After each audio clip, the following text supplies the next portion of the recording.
Bonjour à tous, ravi de vous retrouver après une petite pause due à un événement formidable dans ma vie.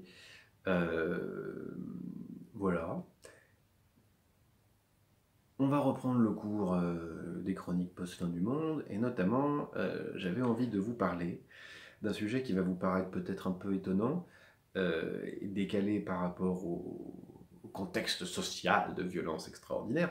J'ai envie de vous parler de l'amour de l'étranger. Et notamment parce que on a parlé dans la dernière vidéo, enfin l'avant-dernière, à part celle où j'ai indiqué que je suis hors service, euh, on a parlé de la pluralité et j'ai eu plusieurs réactions dans les commentaires qui m'ont invité à vous parler voilà, de l'amour de l'étranger. Alors on repart de cette notion de pluralité, c'est-à-dire du fait que tous les êtres humains, dans le monde de la fin du monde comme dans le monde post-fin du monde, c'est-à-dire ce monde dans lequel il est devenu évident que nous sommes incapables de nous corriger en fonction de nos erreurs et de nos crimes, et que donc on n'arrêtera pas la fin du monde, c'est tout. Donc voilà, dans, dans, dans le monde post-fin du monde, comme dans tout autre monde possible d'ailleurs, il y a de la pluralité. C'est-à-dire que nous sommes, nous autres êtres humains, tous à la fois semblables et différents dans l'espace et dans le temps, pour reprendre le commentaire de Madame Blandine Moravec, qui a parfaitement raison, c'est-à-dire qu'on est tous semblables les uns des autres, mais par ailleurs, chacun, on est semblable de ce qu'on a été et de ce qu'on sera. Donc on est dissemblables dans l'espace et dans le temps. Bien. Alors, ça va nous amener à une affaire très ténue. Euh, les sociétés humaines se construisent en se distinguant à l'intérieur des groupes, à l'extérieur des groupes. Donc en fait, on est une espèce d'enchevêtrement comme ça, de groupes d'appartenance vis-à-vis desquels il y a de l'étranger, et ces groupes se superposent, se croisent, se mélangent. Par exemple, on peut dénoncer une altérité radicale sur la base d'une race, d'une couleur de peau, d'une langue, mais aussi d'une religion, de pratiques sexuelles, de hobbies, de l'appartenance à tel ou tel club de foot, à telle ou telle classe sociale, et même à la classe tout court, hein. Moi, je me souviens que nous autres, les 6e B, on trouvait que les 6e A et les 6e C, quand j'étais au collège, c'était pas des gens comme nous. Donc, vous voyez, cette espèce de réflexe de faire de l'autre un étranger, quelqu'un de différent, de radicalement différent, d'essentiellement différent, c'est une espèce de caractéristique humaine, sociale en tout cas, très commune, et qui peut avoir des aspects très positifs et des aspects très négatifs. Ça a des aspects positifs en ce sens que nous ne sommes pas fusionnés dans une société totale et universelle, comme des agents tous semblables. Il y a du différent.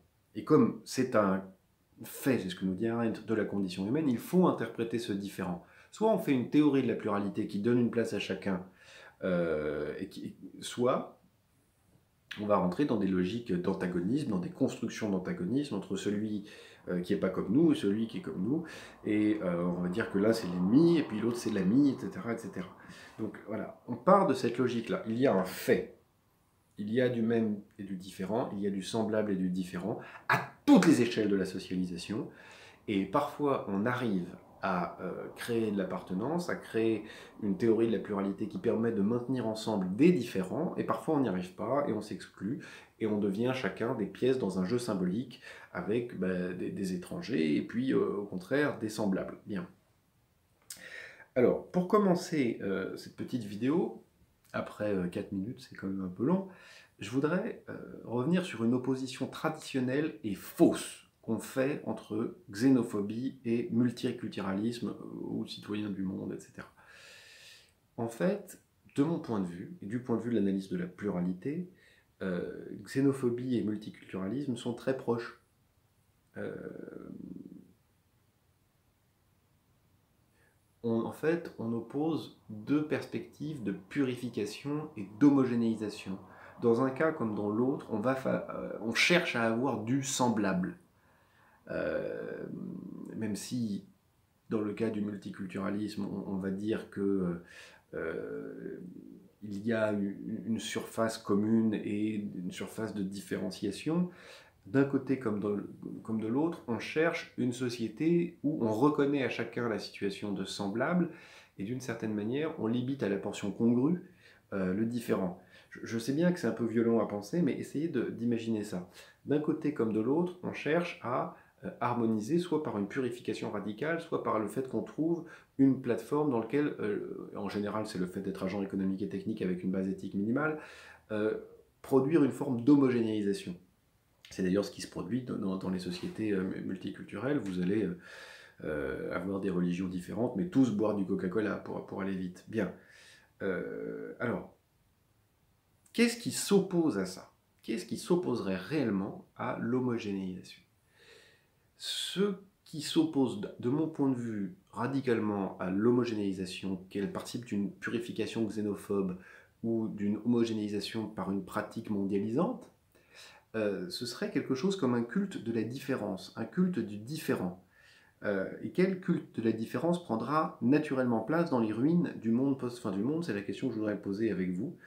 Voilà, dans le monde commun qu'on peut reconstruire entre sujets souverains qui se rencontrent et qui se fréquentent dans les ruines du monde post-fin du monde, dans le fond, quel culte de la différence, quel culte de la pluralité on pourrait construire? Bien. Alors, pour ne rien vous cacher, c'est une difficulté que je rencontre depuis très longtemps, notamment dans ma thèse de philo en 2013 et déjà dans ma thèse de socio en 2008. C'est vraiment le point obscur que je cherche à trouver.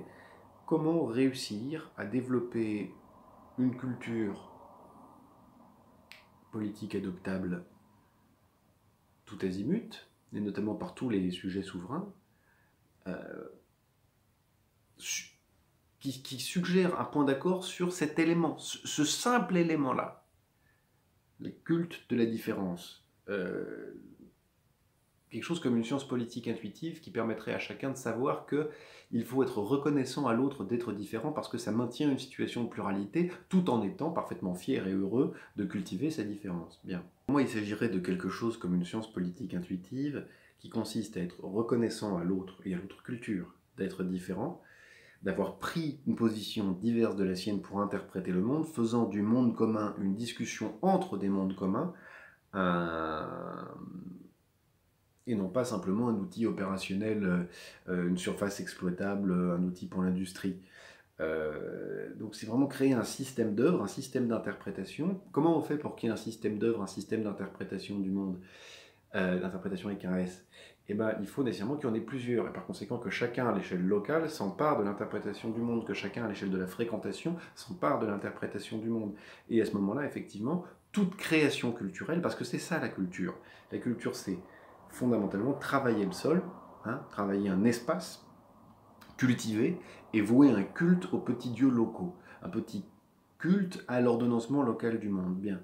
Eh bien, moi je pense qu'on devrait chacun à la fois pratiquer cela, un culte du local dans le temps d'ailleurs.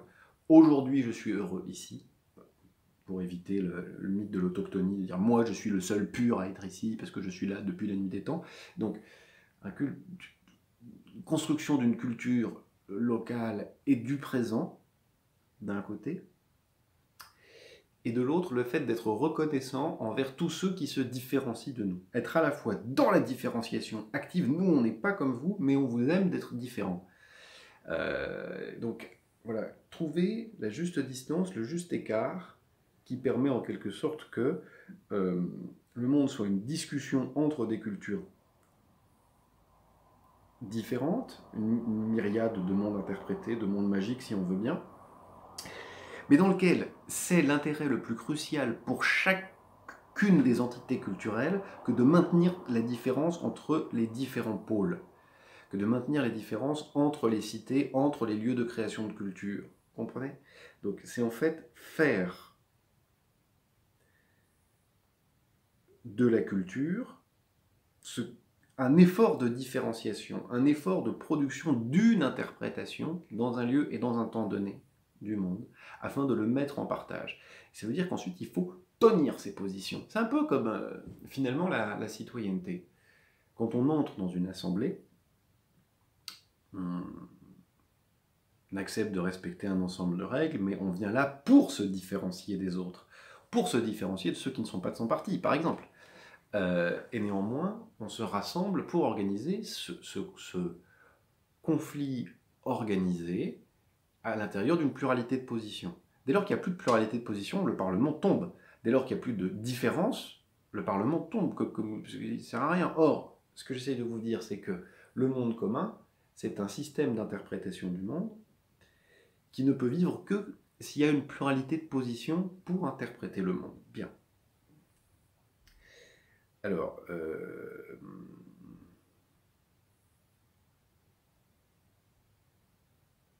une fois que on a admis à la fois que l'autre était radicalement différent, que la différence se crée dans le travail culturel ici et maintenant,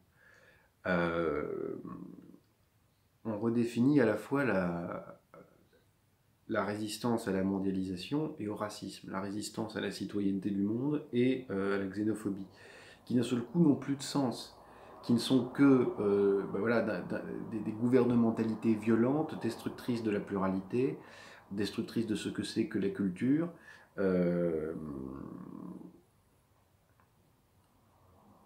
Et voilà, le tout, l'espèce de pari impossible, c'est de nous construire un culte qui inclut à la fois l'échelle de la fréquentation, le lieu où on fait culture, le culte de les différences, et une conscience plus ou moins vive de l'échelle de la construction du monde commun à l'échelle locale et dans la conversation mondiale entre les cultures. Bien.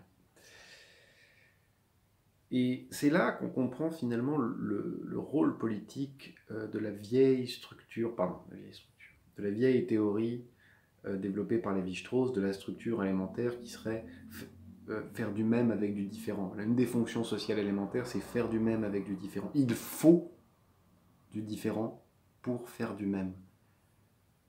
Même à l'intérieur d'un groupe, par exemple, les mâles blancs rasés, dominants, etc., même là, pour faire du même, il faut du différent. Ce sont deux fonctions parfaitement élémentaires. Il faut du différent par l'extérieur, il faut du différent à l'intérieur. Mais de la même manière, évidemment, pour qu'il y ait de la différence, il faut bien qu'il y ait des endroits où il y ait du même, et qu'on en soit conscient. Donc il faut absolument que le fait de rester singulier, le fait de rester conscient qu'on est en train de construire un rapport singulier au monde dans un lieu, le fait de devoir se différencier, comme un service que l'on rend au monde commun, qui est un système d'interprétation, qui est une œuvre commune faite d'une myriade d'œuvres qui font système entre elles, en s'opposant, en se ralliant, en se croisant. C'est vraiment pour moi ça le défi de ce que j'appellerais l'amour de l'étranger. Évidemment, à cet endroit-là, comme je vous dis, l'étranger, c'est pas celui qui est ici et maintenant avec moi, et avec qui je fais culture. L'étranger, c'est celui qui n'est pas ici, et puis qui n'est pas maintenant, et qui n'est pas avec moi, et avec qui je ne fais pas activement culture, avec qui je ne travaille pas le sol, avec qui je ne travaille pas, avec qui je ne parle pas, avec qui je n'échange pas des vêtements, de la nourriture, du temps, etc. etc. Voilà. C'est ce que j'avais envie de vous dire. Excusez-moi, ça doit être assez confus tout ça. Parce que, comme je vous dis, je vous parle du pays des langes. Je voulais simplement vous dire que le pas essentiel qu'on a à engager du côté du monde post-fin du monde, c'est ça. C'est cet endroit-là. C'est la compréhension de l'extraordinaire fécondité de la culture. Une fois qu'on a compris ça, le fait que la culture, c'est toujours ce qui se construit à l'échelle de la fréquentation dans un ici et un maintenant, que on doit interpréter la condition humaine qui inclut la pluralité, que cette interprétation de la pluralité peut mener à une position d'antagonisme ou à une position en quelque sorte dans laquelle la différenciation des lieux de construction de la culture, des lieux d'enracinement, au contraire, est la création d'une œuvre commune qui, au lieu d'être inconsciente, parce qu'elle existe nécessairement, cette œuvre commune, devient, au contraire, consciente et active, ce qui nous permet de nous débarrasser à la fois du carcan idéologique de la mondialisation, hein, de l'étranger vu à travers ce prisme-là, et puis de la xénophobie. Voilà. À la semaine prochaine. Salut tes joies, portez-vous bien.